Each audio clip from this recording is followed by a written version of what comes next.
inquiétant, monsieur le Premier ministre, c'est la place où la France se met elle-même. Le silence ou l'ambiguïté face à de telles violations affaiblit notre crédibilité diplomatique. Samedi, Donald Trump a organisé l'enlèvement du président Nicolas Maduro et de son épouse et leur transfert aux États-Unis.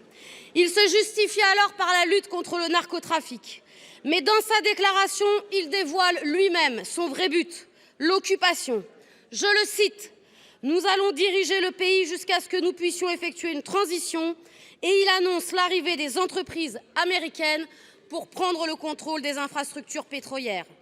Et dit-il, commencer à gagner de l'argent, son seul objectif est donc bien le contrôle de la manne pétrolière vénézuélienne. Cette logique s'étend aujourd'hui autour du Groenland.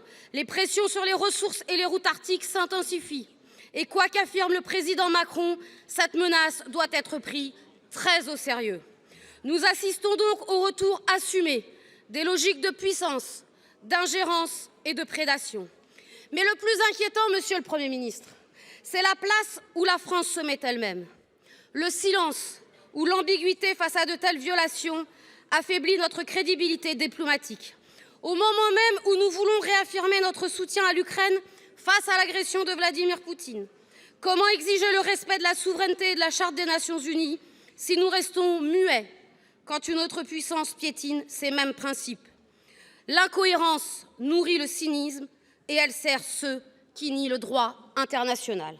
Monsieur le Premier ministre, la France va-t-elle condamner clairement l'intervention au Venezuela et l'arrestation de ses dirigeants?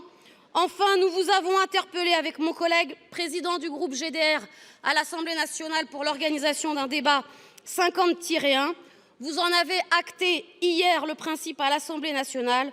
Pouvez-vous nous dire quand celui-ci aura-t-il lieu?